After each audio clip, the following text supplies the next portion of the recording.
예, 안녕하십니까. 융합교양대학의 서덕민입니다. 2020학년도 후마니타스 장학사업 논술 특강을 시작하겠습니다. 여러분들 2020학년도 코로나19로 인해서 후마니타스 장학사업의 여러 대회들이 1학기 때 개최되지 못했는데 올해들 기다리셨습니다. 책도 열심히 그동안 읽으셨으리라고 생각이 되는데요. 후마니타스 논술 참여 요령 그리고 지난 대회와 조금 바뀐 점이 좀 있어서 좀 설명을 드리는 차원에서 오늘 수업을 준비를 했습니다. 경청해 주시면 감사하겠습니다. 먼저 오늘 안내드릴 말씀드릴 내용 순서를 좀 한번 이렇게 적어 보았습니다. 우선은 후마니타스 독서 논술 대회 안내를 좀 해드리겠습니다. 대체로들 다 요강을 보시고 이해를 하고 계시겠지만은 지난 학기와 말씀드린 것처럼 조금 변한 부분들, 온라인으로 개최되다 보니까 좀 주의해야 될 부분들 좀 있으시니까 이런 부분들 중심으로 좀 안내를 드리고요. 두 번째는 논술의 작성 요령에 대해서 좀 안내를 드리겠습니다. 먼저 논술 글쓰기, 논술의 서론, 본론, 결론 각 부분별로 어떠한 내용들이 좀 필수적으로 들어가야 되는지, 또 작성하실 때 유의사항이 어떤 것인지 이렇게 좀 안내를 드리고요. 두 번째로는 출제 의도 파악하기. 저희가 선정 도서별로 논술 시제를 이렇게 하나씩 제시를 하게 될 건데요.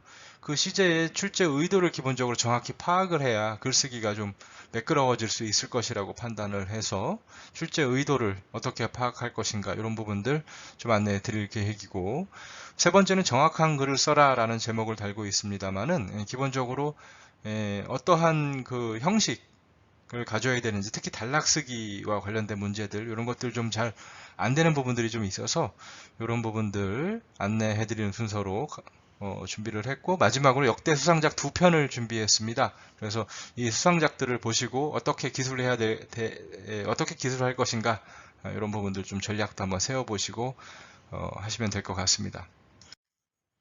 먼저 안내드린 대로 후마니타스 독서 논술 대회의 기본적인 안내 사항들이 좀 있습니다. 이런 부분들 안내 드리는 것으로 시작을 해보겠습니다. 저희 후마니타스 독서 논술 대회는요, 기본적으로 이 논리적인 구성 능력, 그리고 창의성을 바탕으로 우리의 견해를 기술하는 글쓰기 대회이다. 이러한 전제를 가지고 있습니다. 그래서 이 논리적 구성 능력이라는 것은 바로 내가 지식을 알맞게 배열하고 배치하고 나의 주장을 시의적절하게 이렇게 전개하고 개진하는 이러한 능력들을 보겠다라는 것이죠. 참가자들은 자신들의 주장을 합리적으로 개진하고 다양한 논거를 제시하는 것, 이러한 과정을 통해서 독자를 설득하는 글쓰기 방법을 이해할 수 있을 것이다. 이러한 취지가 있습니다. 무엇보다 제시된 시제를 이해하고 말씀드린 바와 같이요. 시제가 요구하는 조건을 충족시켜 간다. 이건 바로 독해의 능력을 요구하는 것이고요. 자신의 의견을 논리정연하게 제시한다. 말씀드린 바와 같이 논리적인 구성 능력을 요구하는 그러한 미션이라고 보시면 되겠습니다. 저희 대회의 취지와 목적 안에서 어떠한 부분을 평가하겠구나라는 것들을 어느 정도 가늠하실 수 있으리라고 생각을 하는데요. 기본적으로 저희는 민주적 의사소통 능력을 함양할 수 있을 것이다. 여러분들이 이 대회에 참여함으로써. 또 하나 중요한 것, 학문 공동체, 이 대학에서 수학을 해 나가시면서 기본적으로 의사소통의 법칙, 방법 이런 것들, 또 글쓰기 능력 이런 것들을 신장해 나갈 수 있을 것이다. 또 보편적 문해 능력이라고 말씀을 드렸는데, 읽기와 쓰기, 이해하기, 그리고 자신의 의견을 피력하는 이러한 종합적인 사고 능력을 키울 수 있을 것이다. 이러한 저희 대회의 취지와 목적을 가지고 있다는 거 이해하시고 대회에 참여하시면 훨씬 더 좋을 것 같습니다.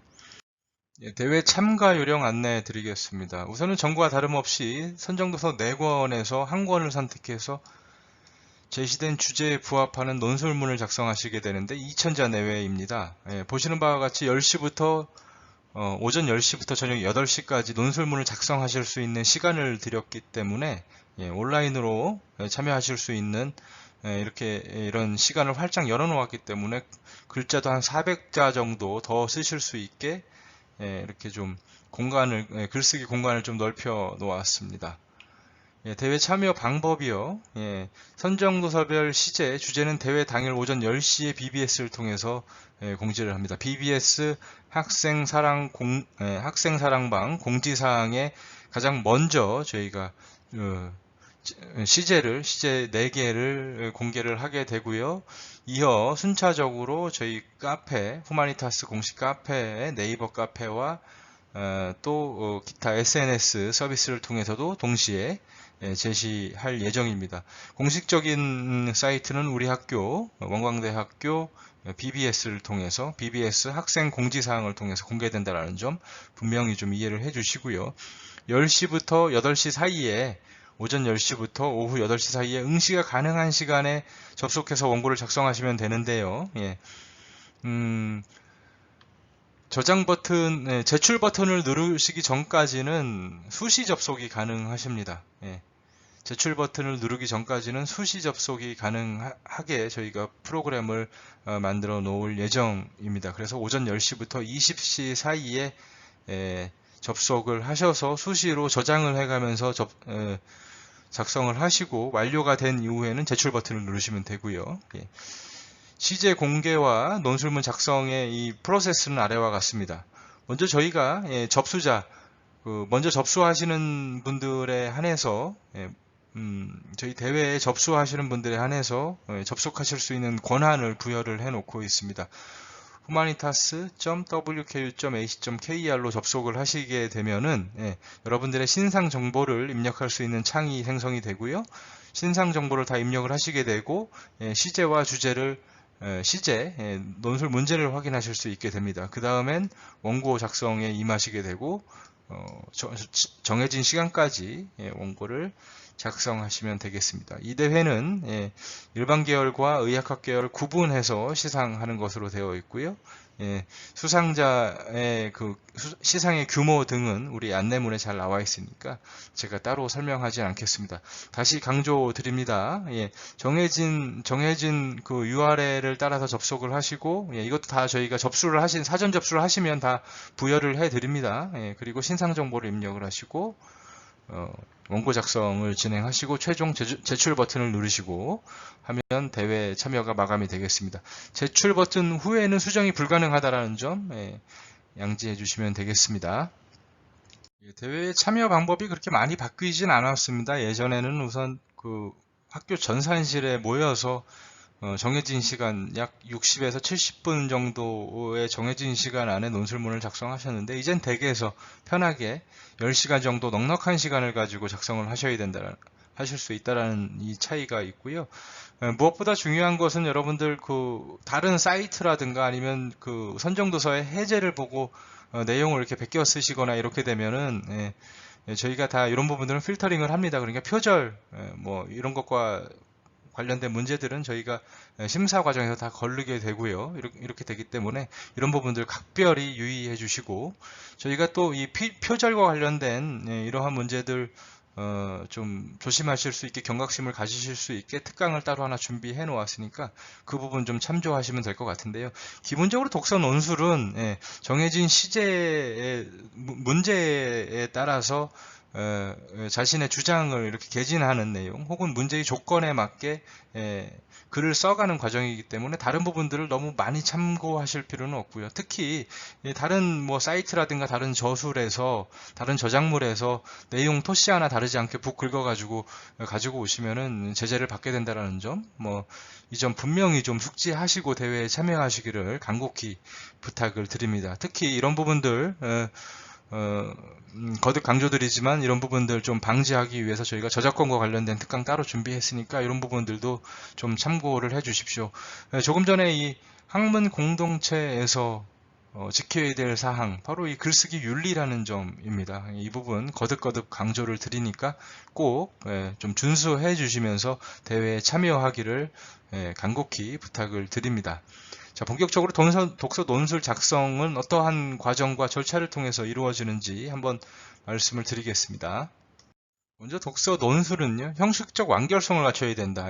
독서 논술은 거듭 말씀드리는데요, 저희가 서평이나 독후감처럼 이렇게 감상을 적는 장르는 아니라는 부분들 좀 이해를 하시고 접근하시면 좋을 것 같고요. 책을 읽고 내용이나 독자의 주관적인 감상 등을 중심으로 하지 않고 주장과 근거를 가진 글쓰기를 진행해야 된다라는 부분. 독서 논술은 논제에 대한 문제에 대한 자신의 문제의식을 제시하는 논술문 형식의 글이라는 점 깊이 이해를 해 주십시오. 특히 논설 형식의 글은 자신의 주장, 의견과 그에 따른 근거가 나열되는 것, 제시되는 것이 가장 기본적인 형태라는 것. 더불어 자신의 주장에 대한 평가와 대안 등도 함께 기술한다면 훨씬 더 좋은 점수를 얻을 수 있을 것입니다. 특히 저희는 이 3단 구성을 가지고 있는 서론, 본론, 결론의 3단 구성을 가지고 갖는 이러한 글쓰기를 좀 추구하고 있고, 또 제목을 필히 달아줘야 된다는 점 또 숙지를 해주시면 고맙겠습니다. 독서 논술은 논리적인 서술을 요구한다는 점에서 서론, 본론, 결론에 형식적 완결성이 있어야 된다는 점 거듭 강조를 드리면서 자신의 주장과 문제의식을 드러내는 제목을 필히 붙여줘야 된다는 거 역시 말씀을 드립니다. 논의의 핵심 용어를 활용해서 구나 절 형태로 제목을 필히 붙여주시기를 또 부탁을 드립니다. 자, 그래서 논술의 기본 구성과 구성 요소들 먼저 말씀을 드리겠는데요. 서론에 들어갈 수 있는 내용들, 독자의 주의를 환기하거나 글의 전반적인 내용을 암시할 수 있다. 최근의 이슈를 제시할 수 있는데요. 시제의 논제, 그러니까 문제가 제시하고 있는 이 이슈를 환기하기 위해서 최근의 정치적인, 사회적인, 국제 정세라든가 등등 이러한 이슈를 가지고 와서 글의 문을 열 수 있는 방법이 있고요. 선정도사에서 발췌한 인상적인 문구, 나의 주장을 선명하게 보여줄 수 있는 문구를, 그러한 내용들이 집약되어 있는 문구를 하나 가지고 와서 글의 문을 여는 방법들도 있겠습니다. 기본적으로는 글의 방향을 제시한다라는 거, 이런 부분들이 굉장히 중요하다라는 거. 저희 논제를 보시면 알겠지만은 저희 문제가 요구하는 서론, 본론, 결론 각 부분에서 논제가 요구하는 그러한 문제들도 좀 있습니다. 그래서 문제의 요구사항을 그대로 서론, 본론, 결론이라는 이 구성은 갖추되 문제가 요구하는 그러한 내용들을 요소에 집어넣을 수 있는 방법도 있으니까 그 점들은 시제, 기출 문제를 보면서 또 설명을 드리겠습니다. 본론에 필수적으로 들어가야 될 내용은요. 서론에서 제시한 주장을 나름대로 분석하고 논증하는 이러한 절차들이 필요할 수 있겠고요. 자신의 주장을 구체적으로 발전시켜 나가는, 개진시켜 나가는 이러한 과정이 본론에 당연히 들어갈 수 있겠고요. 자신의 주장을 뒷받침할 수 있는 근거를 풍부하게 제시해야 된다라는 건데요. 이런 것들은 객관적인 자료 혹은 선정도서에서 발췌한 개념 등을 나열해낼 수 있을 것 같습니다. 그러니까 주장, 내가 이러이러한 주장을 펼치는 이유는 바로 이러이러한 근거와 자료가 뒷받침되기 때문이다라는 걸 충분히 안내를 해 주셔야 된다라는 거.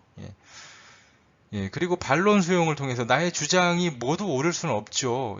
그리고 이 옳고 그름의 문제를 칼로 무를 자르듯이 딱 잘라서 제시할 수 있는 그러한 문제들은 저희 논술 문제에 잘 나오지 않습니다. 그렇기 때문에 자신의 주장과 반대편의 의견들도 충분히 수용을 해서 자신의 논지를 보다 견고하게 만드는 과정들도 본론에서 충분히 이야기될 수 있는 내용이지 않을까 이렇게 말씀을 드려봅니다.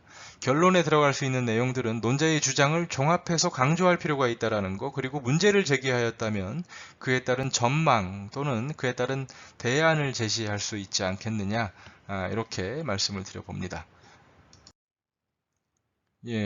특히 여러분들 좀 관심을 가져주셔야 될 부분인데요. 글이 시작되는 부분, 이 제목을 꼭 좀 달아주셔야 될 것 같습니다. 이 제목을 달지 않는 글들이 너무 많아서 저희가 좀 평가할 때 좀 고개를 갸우뚱하는 부분들이 있는데요. 글의 시작 부분과 끝 부분은 독자의 기억에 가장 오래 남는 부분이라는 점.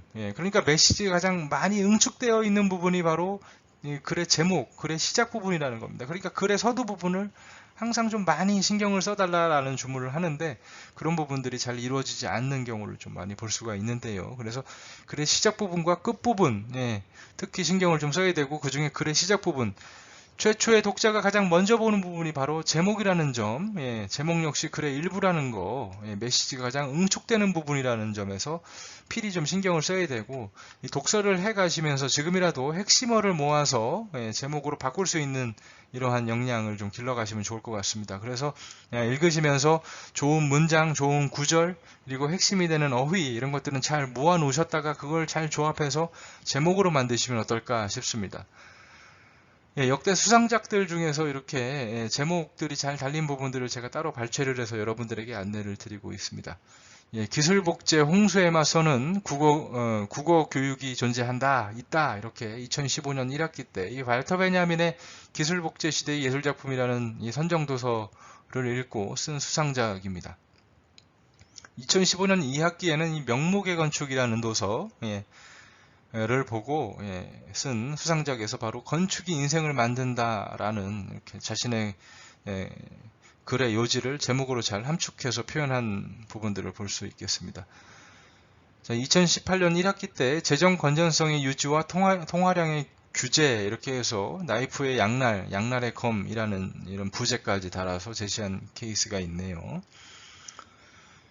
그 다음은 동물 해방, 점진적이면서도 효율적으로 이루어져야 된다. 역시 2018학년도 1학기의 인상적인 제목이었고요. 2019학년도 1학기 영원히 여성적인 것이 우리를 이끌 것이다. 바로 이러한 제목들이 또 인상 깊었습니다. 바로 괴테의 파우스트를 읽고 쓴 논술문의 제목인데요. 좀 확인해 보시면 될 것 같고요. 예술의 정의에 관한 거대한 변화의 물결 2019학년도 2학기에 아서단토의 무엇이 예술인가 라는 선정도서의 논제를 보고 쓴 글에서 이러한 제목들이 있습니다. 예술이 받게 될 도전은 인간성에 관한 물음으로부터 시작될 것이다. 역시 같은 책을 보고 자신이 어떠한 글을 전개할 것인지 이 제목에서 훤히 드러나고 있다는 걸 여러분들 알고 있을 겁니다. 특히 이 강의를 들으시는 여러분들은 이제 글의 제목을 필히 달 수 있도록 좀 각별히 주의를 해주시면 좋을 것 같습니다. 자, 다음은 출제 의도 파악하기인데요. 말씀드린 대로 저희가 논술문 형식을 가지고 있지만 문제에서 다양한 출제 주문이 있습니다. 문제를 잘 해석하고 문제를 꼼꼼히 읽고 그 문제 안에 답이 있다라는 생각을 가지고 접근하시면 어떨까, 이러한 제안을 드리는데요. 저희 논술대회는 논제가 제시된 배경과 핵심 개념을 추출할 수 있는 독해력과 비판적인 사고를 요구합니다. 따라서 본격적인 글쓰기에 앞서서 논제를 기반으로 하는 집필 전략을 수립하는 것이 굉장히 중요한데요. 이를 위해서는 우선 논제가 요구하는 사건, 인물, 개념 등에 대한 이해와 평가를 자기 나름대로 한번 해보시는 게 좋을 것 같습니다. 필자만의, 논제만의 문제의식을 통해서 현대의 문제를 진단하거나 평가를 할 수도 있고, 논제와 어울리면서도 시의성이 있는 예시를 제시한다면 훨씬 더 좋은 점수를 받을 수 있다는 거 같이 좀 고려해 주시면 좋을 것 같습니다. 2017학년도 1학기 논제를 한번 살펴보겠습니다. 먼저 한번 읽어 드릴게요. 다문화주의는 민족마다 다른 다양한 문화나 언어를 단일의 문화나 언어로 동화시키지 않고 공존시켜 서로 승인, 존중하는 것을 목적으로 하는 사상운동 정책을 말한다. 미국과 호주는 이러한 다문화주의를 지향하는 국가이고, 이러한 이념은 경제와 노동이 국경을 넘나드는 세계화 시대에 중요한 가치로 각광받고 있다.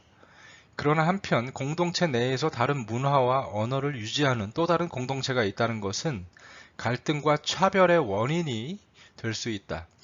유럽에서도 이러한 다문화주의를 놓고 다양한 논의를 펼치고 있다. 이주 노동자가 급격히 늘고 있는 우리나라도 이러한 문제에서 예외일 수는 없는데, 동아와 타자 존중의 정책 방향이 때로 사회의 주요한 의제로 주목받고 있다. 프란츠 파농은 검은 피부 하얀 가면에서 흑인의 열등감, 흑인성이란 백인과의 만남에서 비롯되었다고 진단하고 있다. 파농의 시각에서 본다면 다문화주의는 필연적으로 갈등을 가져올 수밖에 없는데, 과연 우리 현실에서도 그러한지, 그렇다면 다문화주의의 긍정성은 없는지, 바람직한 해결 방안은 무엇인지 논하시오. 이렇게 제시를 하고 있습니다. 좀 키워드를 좀 보면은요, 우선은 여러분들 논제를 만나시면 저처럼 이렇게 키워드를 면밀히 추출을 해내셔야 되겠습니다. 다문화주의라는 이슈고, 다문화라는 건 공존시켜서 서로 승인하고 존중하는 것을 말한다 라는 거. 그리고 이 세계화 시대의 다문화라는 개념은 거부할 수 없는 움직임이지만 이 안에서 갈등과 차별은 또 필수 불가결한 요소일 수도 있다. 동아와 타자 존중의 정책 방향이 이러한 갈등과 차별의 한 원인으로 작용할 수 있기 때문에 이러한 문제들을 전반적으로 해결할 수 있는 방안은 무엇인가? 바로 프란츠 파농의 이 선정 도서에서 이러한 문제의식을 추출을 해서 꺼내서 자유롭게 이러한 해결 방안을 논의하라라는 이러한 형태의 문제라는 것을 알 수가 있겠습니다. 거듭 말씀드리지만 우선은 이렇게 키워드, 긍정성, 공존, 세계화, 갈등과 차별, 동화와 타자 존중의 정책 등등등 이렇게 키워드를 뽑아서 어떻게 내가 기술을 하면 되겠구나라는 부분들을 먼저 이렇게 좀 전략을 세우셔야 될 것 같다 이렇게 말씀을 드리겠습니다. 출제 의도 한번 볼까요? 이 출제 의도 이하에 공개되는 내용들은 여러분들 시험에서는 공개되지 않는 내용이니까 좀 참고 부탁드리겠습니다. 기본적으로 선정 도서의 문제의식을 명확하게 파악을 하고 있는지, 그런데 이거는 앞에 부분에 나와 있었습니다. 그렇죠. 프란츠 파농은 흑인의 정체성 문제는 백인과 만났을 때 발생한다라는 이 기본적인 구도를 가지고 왔어야 된다는 거죠. 이 책에서. 두 번째, 책의 문제의식을 우리 현실뿐 아니라 다양한 국면에 적용하여 사고할 수 있는가? 역시 나와 있었습니다. 문제. 그렇죠? 유럽의 여러 나라, 그리고 우리나라, 세계화라는 관점에서 그 키워드 안에서 이 2번 문항의 조건을 충족시킬 수 있었다라는 거죠. 출제 의도를. 거듭 말씀드립니다만 출제 의도는 밝히지 않습니다. 저희가. 자, 세 번째, 파농이 제기한 현실 문제 해결 방안을 비판적으로 수용하고 있는가, 대안적인 사유로 나아갈 수 있는가. 역시 이 부분도 문제를 잘 읽으시면 맨 마지막의 조건에, 그렇죠? 이것에 대한 해결 방안은 무엇인가, 이렇게 그 부분을 그 조건을 충족시키면 3번 조건도 역시 충족이 가능하다라는 거 알 수가 있겠고요. 네 번째, 파농이 저술한 것처럼 흑인 문제를 단순히 열등감과 이상심리 차원에서 고찰하지 않고 사회 경제적 구조에서 성찰하고 우리 사회 문제에 적용할 수 있는가. 이건 선정도서의 사고를 넘어서 세계화 문제, 그리고 이 흑인이 열등감을 갖고 있다라는 이 문제를 단순히 이상심리 차원에서 분석하는 이 책에서 제시하고 있는 내용을 넘어서서 세계화의 문제, 사회, 경제, 문화적 문제에서 함께 도출해낼 수 있는가. 4번 같은 케이스가, 4번 같은 이 조건들이 여러분들의 이 정보 수집 능력이라든가 비판적 해석 능력, 이런 것들을 보는 이러한 관점이라고 보시면 되겠습니다. 다섯 번째, 자기 보존의 윤리, 공동체 윤리, 타자 배려의 윤리를 구체적이고 복잡한 현실 속에서 바람직한 방향으로 풀어갈 수 있는 해안과 의지가 있는가. 역시 선정 도서를 면밀히 읽어내고 여기에 대한 비판적 견해를 제시하는 내용인데요. 조금 전에 보신 논제를 보시면 알겠지만 논제의 마지막 두 문장 정도 안에 요구사항이 거의 다 응축되어 있다는 좀 깊이 좀 이해를 하시고 앞의 단락에서는 충분한 사전 정보를 취득하시고 마지막 단락에서 마지막 서너 문장, 논제의 마지막 서너 문장에서는 이 문제가 요구하는 조건들을 충분히 좀 습득을 하셔서 기술 전략을 수립하시는 것이 좋겠다, 이렇게 말씀을 드립니다. 채점 기준이요. 채점 기준. 이 역시 공개는 하지 않습니다. 내부에서 심사위원님들만 공유하고 있는 내용인데요. 우선은 이게 좀 지난 문제이니까 이러한 정도 수준으로 저희가 평가를 하고 있다는 것을 알아주시면 될 것 같습니다. 출제 의도에 대한 파악 30점 정도. 그러니까 출제 의도의 내용이나 그 기술 조건들이 많이 제시가 되어 있기 때문에 출제 의도를 준수하는 부분들 굉장히 중요하다라고 볼 수 있겠고요. 텍스트에 대한 전반적인 이해, 이 해당 학기의 프란츠 파농의 이 저서가 조금 쉽지 않은 저서였습니다. 그래서 기본적으로는 텍스트에 대한 명확한 핵심 개념, 메시지, 이런 것들을 정확히 이해하고 있는가를 좀 평가를 좀 했고요. 응용 활용 능력과 비판적 사고 평가. 요건 조금 전에 보신 4번, 5번 조건을 잘 충족시키고 있는가 이런 부분들을 좀 평가를 했고 마지막에 글의 형식적 요건 10점 정도 평가를 했습니다. 선정 도서별로 문제에 따라서 채점 기준은 달라집니다. 저희가 달라지고 있다는 점 10분 이해를 하시고요. 그러나 기본적으로는 제시된 문제의 조건을 잘 충족시키고 있는가를 가장 큰 배점으로 보고 있기 때문에 출제 의도 파악, 무엇보다 출제 의도 파악에 크게 관심을 가져주시는 것이 좋겠다 이렇게 말씀을 드리고 싶습니다. 한 문제 더 살펴보겠습니다. 2019학년도 2학기 손자병법에서 출제된 문제인데요. 바로 직전 학기, 바로 전 대회 문제니까 가장 따끈따끈한 문제이네요. 여러분 강의 들으시는 분들 중에서 풀어보신 분들도 계실 것 같고요. 손자는 혼란스러움은 다스려지는 데에서 생겨나고 겁은 용기에서 생겨나며 나약함은 강함에서 생겨난다 라고 했다. 손자병법은 정돈과 혼란, 강함과 약함 등등등 상호 모순되는 범주를 설정하고 이러한 모순을 극복할 수 있는 방안에 관해서 통찰하고 있다. 적과 아군, 분열과 통합 등등등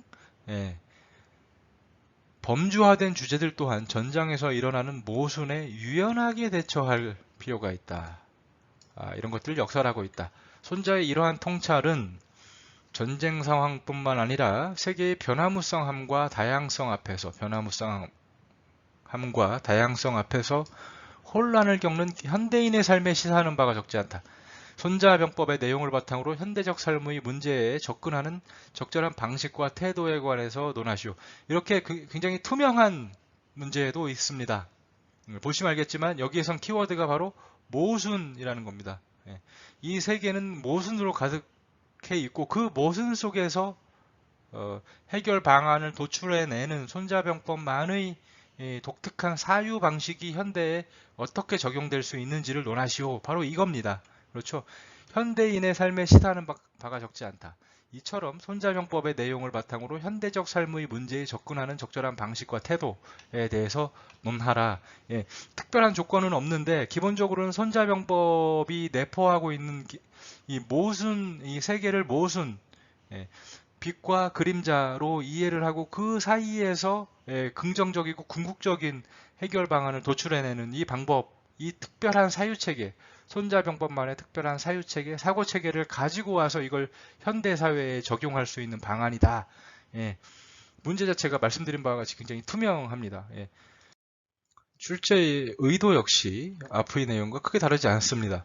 병법의 핵심 주제이자 주요 기술 방식인 모순이라는 개념을 이해하고 내면화했는가? 맞죠? 방금 말씀드린 바와 같이 이 모순이라는 개념, 세계의 변화무쌍함 앞에서 이 세계의 기본적인 성질을 모순으로 이해하는 손자병법의 기술 방식, 사고 방식을 정확히 이해를 하고 있느냐? 그리고 이것을 정확히 찾아서 인용하고 혹은 다양한 관점으로 해석할 수 있는 비판적 해석 능력이 있느냐, 그리고 이러한 정확한 읽기와 비판적 해석 능력을 바탕으로 이걸 현대적 관점에 적용할 수 있느냐, 이 세 가지 요소. 앞의 내용, 프란츠 파농의 검은 가면, 이 저서와 이 저서에서 도출된 문제와 크게 다르지 않다라는 걸 우리가 알 수가 있습니다.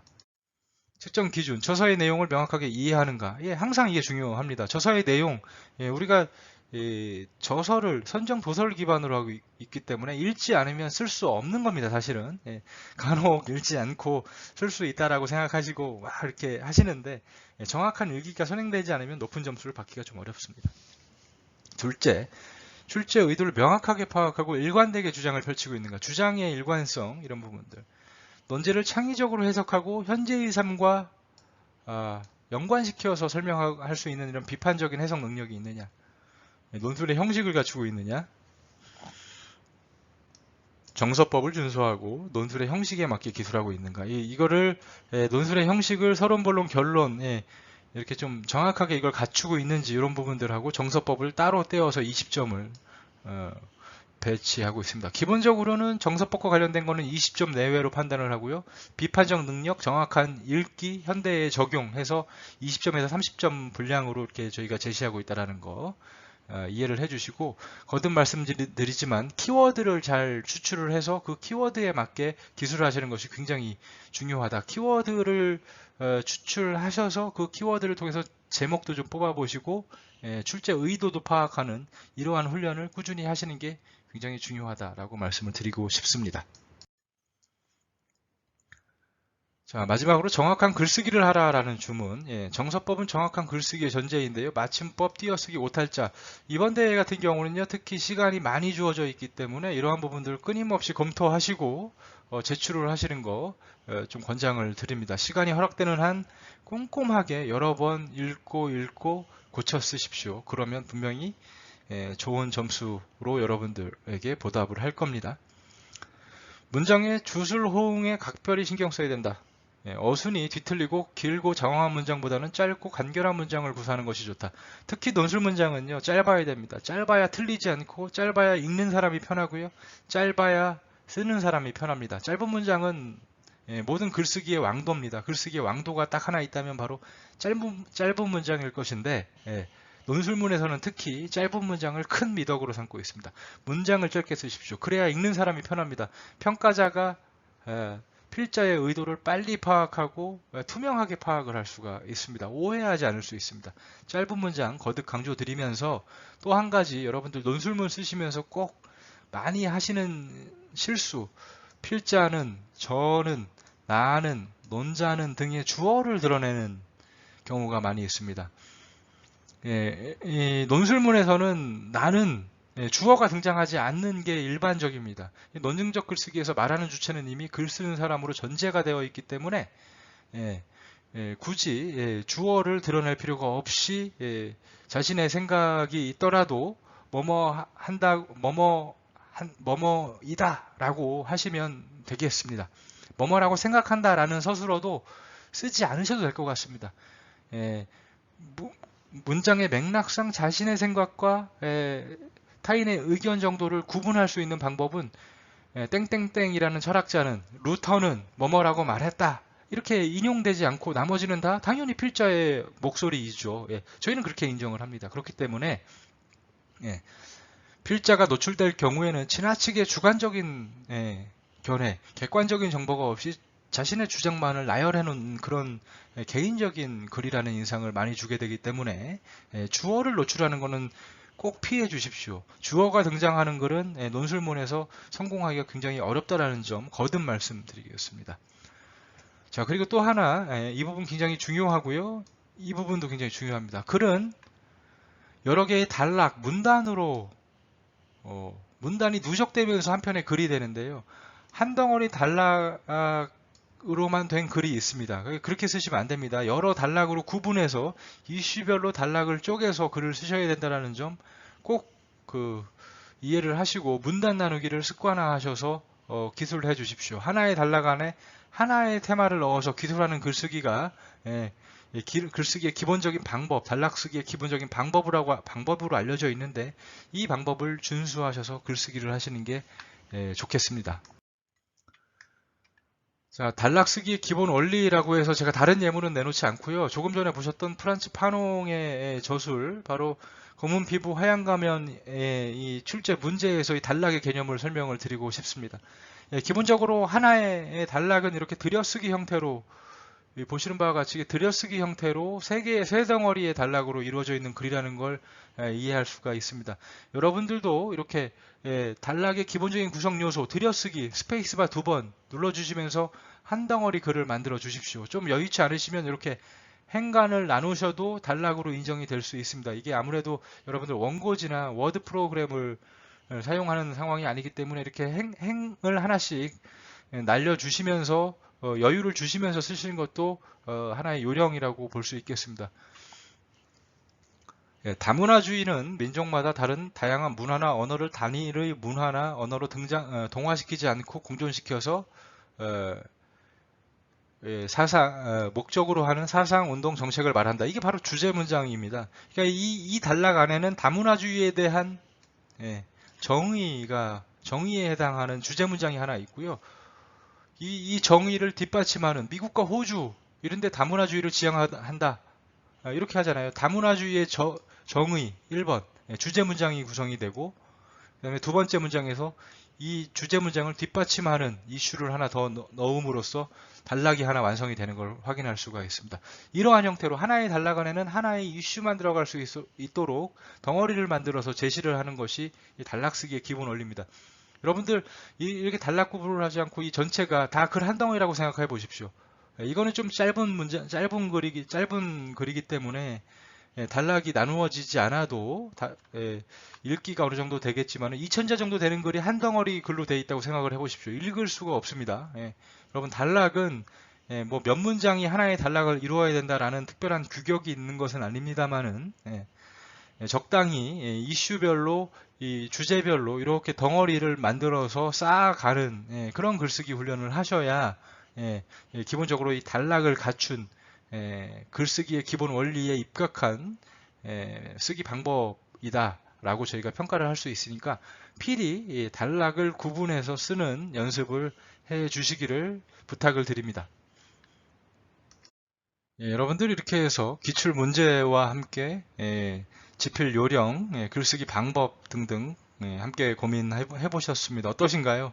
좀 어려운가요? 근데 책을 아마 좀 지금 읽고 계신 분들 아시겠지만은 선정 도서에서 이렇게 많이 벗어나거나 선정 도서의 내용을 특별히 아주 전문적으로 해석하는 수준까지 가지는 않습니다. 여러분들이 책을 보편적으로 읽어내시고 그 안에서 어느 정도만 좀 비판적으로 좀 생각하실 수 있는 생각하는 범위 이 정도를 저희가 고려를 해서 출제를 하기 때문에 그렇게 난해하지 않고요.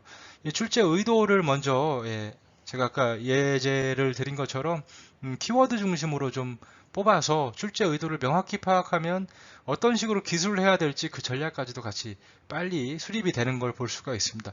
이번 학기야말로 이 지필 시간이 굉장히 많이 주어져 있으니까 미리미리 좀 그 예비 지필, 가지필도 좀 한번 해보시고 책도 조금 더 꼼꼼히 한번 읽어 놓으시면은 훨씬 더 수월하지 않을까 그런 생각이 좀 들었습니다. 이제는 역대 수상작 한번 살펴보시면서 좋은 글 봐야 좋은 글 쓸 수 있겠죠. 역대 수상작 한번 살펴보시면서 대회 준비하시는데 좀 도움이 될 수 있도록 준비를 한번 해보겠습니다. 두 편을 준비했습니다. 우선은 괴테의 파우스트 문제를 먼저 한번 보셔야겠네요. 이 괴테의 파우스트는 천국으로부터 속세를 거쳐 지옥에 이르는 과정, 그리고 그 과정에서 선과 악, 쾌락과 고통, 사랑과 진실, 영혼의 타락과 구원, 인간의 방황과 노력, 권력욕과 타인에 대한 헌신, 자연개발과 인조인간 창조 등의 다양한 주제를 다루고 있다. 그러니까 파우스트가 다루고 있는 주제를 쭉 문제에서 나열을 해드리고 있습니다. 그렇죠? 파우스트의 이러한 주제들이 우리 정신을 성장시키고 삶을 실현하는데, 올바른 삶을 실현하는데 시사하는 점은 무엇인가? 이 나열된 주제 중에서 하나를 선택을 해서 파우스트의 구체적인 장면을 제시하면서 자신의 생각을 논하시오. 그러면 기본적으로 첫 번째 기술 전략, 여기에 나열된 주제가 드러나는 장면을 글로써 하나 설명을 해내야 된다는 미션이 하나 주어졌네요. 그리고 이러한 것들을 비판적으로 해석을 해서 어떻게 해요? 현실의 삶에 반영하는 이 태도를 하나 적으면 되겠네요. 이 두 가지 미션만 해결하면 일단은 거의 8, 90점은 맞는 거네요. 그렇죠? 그래서 한번 수상작을 한번 살펴보겠습니다. 2019학년도 1학기 대상 수상작이네요. 허동표군 국어교육과에서 작성을 하신 국어교육과 학생이 작성하신 건데요. 제목은 영원히 여성적인 것이 우리를 이끌 것이니, 파우스트의 맨 마지막 장면, 맨 마지막 문장입니다. 굉장히 유명한 그 문구죠. 역시 이렇게 단락 구분 정확하게 해 놓고 있는 걸 우리가 확인할 수 있고요. 서론 부분 한번 보겠습니다. 파우스트가 쓰인 계몽주의 시대는 남성성으로 대표되는 인간의 빛나는 이성과 지식을 통해서 정신적으로, 물질적으로 인류 문명의 발전을 이룩한 시기, 바로 계몽주의 시대를 이야기하고 있네요. 이러한 근대적 이성은 빛나는 발전만큼이나 어두운 면이 존재했으며, 괴테는 이러한 근대적 이성과 남성성의 한계와 극복 방안을 파우스트에 녹여내고 있다. 이렇게 해서 자신이 전체적으로 어떠한 글을 쓸지, 키워드로 나오죠. 남성성으로 대표되는 빛나는 이성과 지식을 통해서 문명의 발전을 이룩하던 시기였고, 파우스트가 이러한 남성성의 한계의 문제를 무엇인가로 극복하려고 했다라고 이야기를 하고 있습니다. 괴테는 인간은 끊임없이 앞으로 나아가야 한다고 했다. 문장 짧고 좋습니다. 그렇죠? 이렇게 쓰시면 됩니다, 여러분. 문장 짧게 쓰세요. 인간은 과거의 결과물인 현재에서 불확실한 미래로 나아가는 존재이다. 짧고 좋네요. 문장. 두 번째 문장도 좋습니다. 그렇게 괴테는 인간의 미래를 불확실하고 허무한 것이 아니라 창조와 희망, 발전으로 나아가기 위해 끊임없이 행위하라고 말한다. 이러한 인간을 대표하는 것이 바로 파우스트로서 그는 괴테의 인간관과 같이 끝없이 행위하는 존재이다. 그는 그레트행과 헬레나와의 사랑에 만족하지 않고 끝없이 앞으로 나가서 바닷가의 쓸모없는 땅을 개간하기까지 이르며 결국 구원을 받는다. 파우스트의 한 대목을 명확하게 제시를 하고 있습니다. 마음에 드는 주제, 바로 남성성과 근대적 이성의 한계라는 주제, 그리고 그 주제를 설명할 수 있는 책 속의 한 대목을 인용을 하네요. 여기서 우리는 파우스트의 그리고 인간의 행위가 개인적 행위와 보편적 행위의 차이가 있음을 알 수 있다. 메피스토의 도움을 받으며 그레테행과 헬레나와의 사랑을 위해 노력하는 모습은 개인의 욕망이자 감정, 즉 그 한계가 명확한 개인적 행위라고 볼 수 있다. 이와 달리 토지개간 사업은 자유로운 백성, 자유로운 삶, 훌륭한 토지라는 보편적 이념을 위한 보편적 행위로 나타난다. 파우스트는 끊임없이 행위하며 결국 보편적 행위를 통해 구원을 받은 것이다. 그러나 이러한 행위에도 한계가 드러난다. 파우스트의 행위는 수많은 비극을 가져왔다. 특히 앞서 언급한 계몽주의적 이성의 한계와 함께 호문클루스와 토지개간 사업을 살펴볼 수 있다. 두 가지 예를 이렇게 또 아래 제시를 하고 있습니다. 그러니까 구체적인 예를 제시하라. 이 두 가지 이 조건을 충실하게 지금 본론의 두 단락에서 해결을 하고 있다는 걸 알 수가 있습니다. 마지막 단락에서 파우스트는 인간이라는 존재에 대해 논하는 작품이다. 괴테는 인간의 불확실한 미래를 위해 끊임없이 노력하고 방황하고 행위를 함으로써 그 존재의 의미를 찾는다. 행위라는 것은 인간이 불확실한 미래로 향하는 존재라는 점에서 그 의미를 갖는다. 앞의 내용을 정리하고 있습니다. 그러나 이러한 행위는 피해를 수반하기도 한다는 점에서 한계를 갖고 있다. 이를 극복하기 위해 괴테는 이러한 행위로 인한 피해를 치유하고 포용하기 위해서 영원히 여성적인 것이 우리를 이끌 것이니 라고 말한다. 그렇기에 과거의 근대인들은 그리고 현대를 살아가는 우리는 파우스트 속 영원한 여성적인 것을 통해 인간의 실존적 의미를 찾고 불확실한 미래가 아닌 희망의 미래를 위해 나아갈 수 있을 것이다. 이렇게 작품을 마무리하고 있습니다. 파우스트가 영원히 여성적인 것이 우리를 끊임없이 위로 끌어올릴 것이다 라고 한 이야기는 바로 이 남성성의 한계, 남성주의로 대표되는 이 계몽주의의 그 이성중심주의적인 사고인데, 이런 것들을 여성적인 사고가 보완하고 또 우리를 미래로 이끌 것이다. 이러한 내용이 파우스트에 분명히 존재하고 있고요. 그 부분에 이 포커싱을 해서 초점을 맞춰서 이 내용을 기술하고 있습니다. 1시간 반 만에 거의 60분, 70분 만에 쓴 글입니다. 중간중간에 평가를 진행할 때 몇몇 조금 그 맥락상 조금 더 보완돼야 될 부분들이 있는 거는 사실입니다만은, 저희가 그 짧은 시간 안에 기술한 글이라는 점을 고려했을 때 아주 훌륭한 걸로 평가를 했습니다. 이렇게 문제의 조건을 기본적으로 다 충족을 시키면서 글을 쓰는 거, 그리고 책에 대한 깊이 있는 비판적인 읽기가 선행되는 이런 글들이 평가를 받을 수 있다는 점 이해를 하시면서 진행을 하시면 좋을 것 같습니다. 한 편 더 보겠습니다. 오늘 마지막 역대 수상작 두 번째, 오주석 선생이 쓴 오주석의 한국의 미 특강인데요. 우선 문제를 한번 볼게요. 미술은 우리에게 새로운 시각과 사고의 틀을 제시하며 우리의 삶을 풍요롭게 한다. 그러나 시대에 따라 미술의 특징도 변하고 감상법 또한 달라진다. 저자는 옛그림 감상법으로 옛사람의 눈으로 봐야 된다. 옛사람의 마음으로 느낀다는 두 가지 원칙을 강조합니다.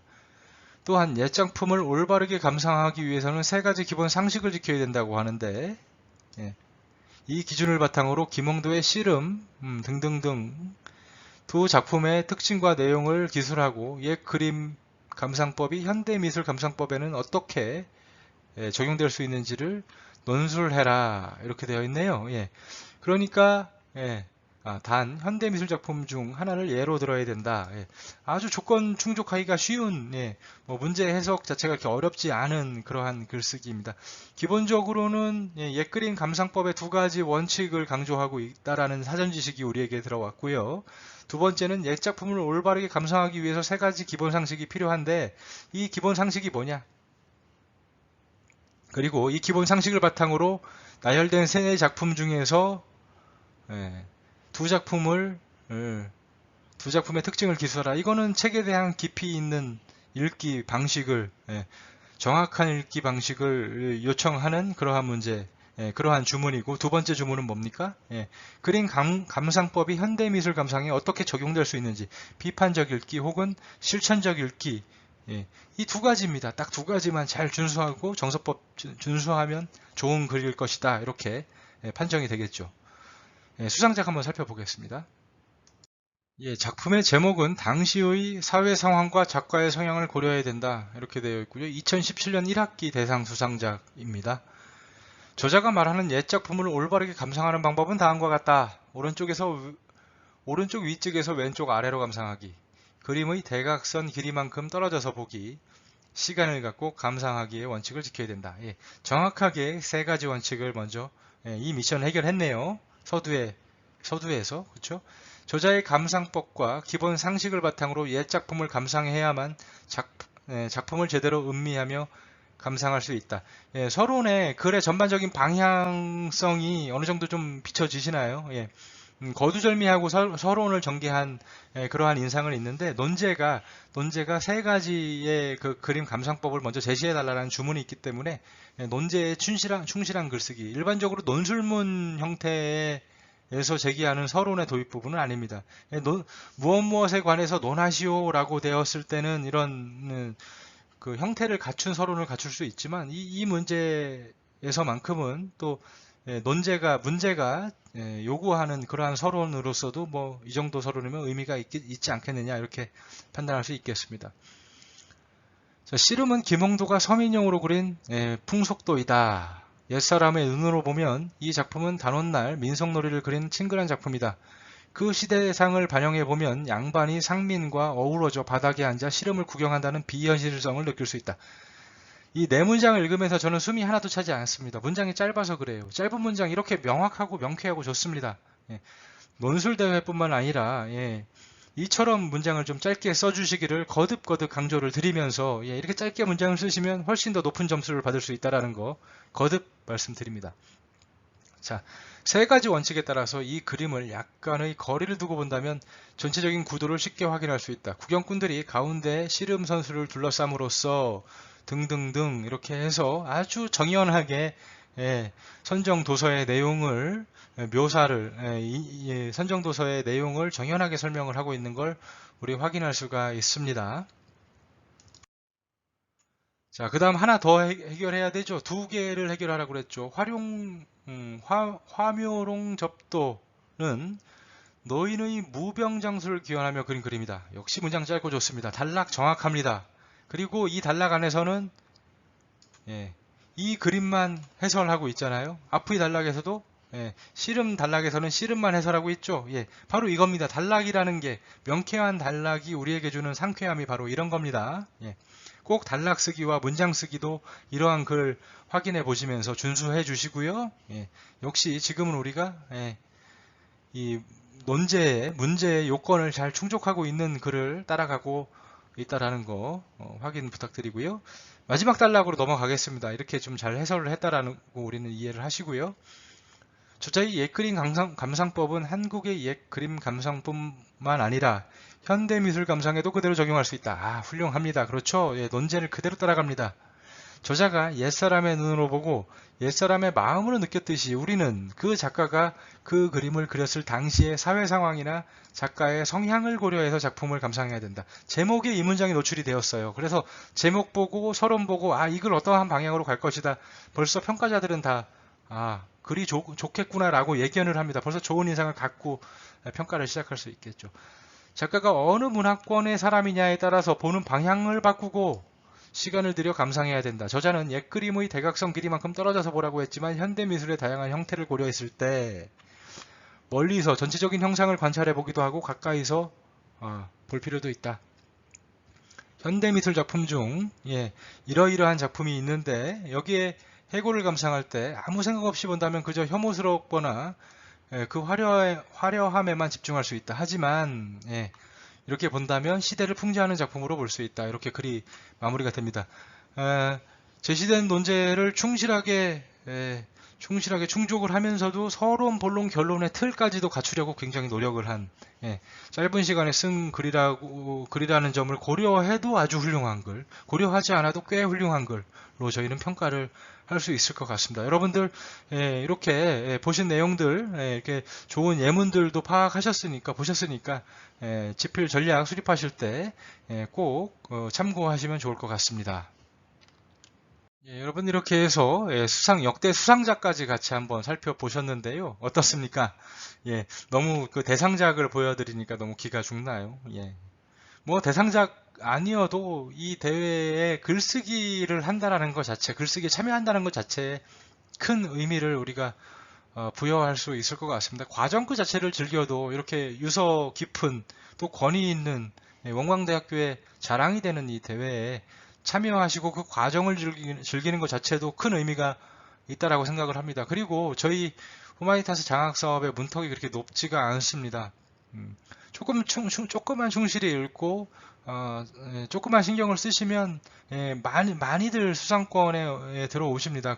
그만큼 저희가 수상자의 폭을 많이 확대해 놓고 있다라는 점 좀 이해를 좀 해주시고 학생 여러분들 많은 참여 부탁드립니다. 오늘 강의 좀 정리를 좀 해드리겠습니다. 기본적으로 출제 의도 파악하는 거 굉장히 중요합니다. 출제 의도를 파악해라.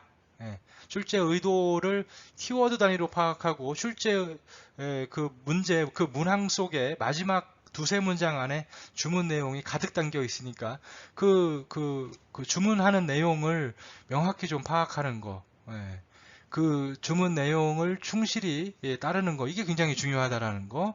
두 번째, 문장 쓰기에서 단락 쓰기 요건, 짧은 문장 쓰는 거, 이런 거 좀 잘 갖춰 주셔야 된다는 거. 이 두 가지는 굉장히 글쓰기 하시면서 굉장히 좀 신경을 많이 써 주셔야 되는 거. 마지막으로 당연히 뭡니까? 마지막 세 번째, 바로 책을 정독해 주셔야 됩니다. 그리고 비판적으로 해석을 해 주셔야 여러분들 나름대로의 해석이 가미된 글쓰기가 가능해진다라는 거. 대회 당일날 시간이 꽤 넉넉합니다. 그러니까 책 미리 좀 열심히 읽어 놓으시고 참여하시면 분명히 좋은 글 쓰실 수 있을 거라고 좀 생각을 하고요. 마지막으로 하나만 더 당부드립니다. 마음 급하다고 또 상을 받고 싶다고 다른 저작물 인용을, 다른 저작물에 대한 표절 이런 것들 절대 하지 마십시오. 남의 의견을, 다른 사람의 의견을 인용하고자 한다면 꼭 인용보호, 따옴표 치시고 뭐 누가 말했다, 홍길동이 말한 바에 의하면, 혹은 모월모일자 보도에 의하면, 어떠한 책에 의하면, 이렇게 자신의 생각과 타인의 생각을 명확하게 구분하는 습관을 길러주시고 그런 것을 토대로 글쓰기에 임해 주시면 되겠습니다. 저희가 심사할 때 어디에서 이 글이 왔는지 다 이러한 내용이 어디에서 왔는지 다 검증을 하고 있습니다. 이러한 부분들 분명하게 이해해 주시고 참여해 주시면 감사하겠습니다. 다시 한번 여러분들의 많은 참여 부탁드리면서 오늘 강의 마치겠습니다. 감사합니다.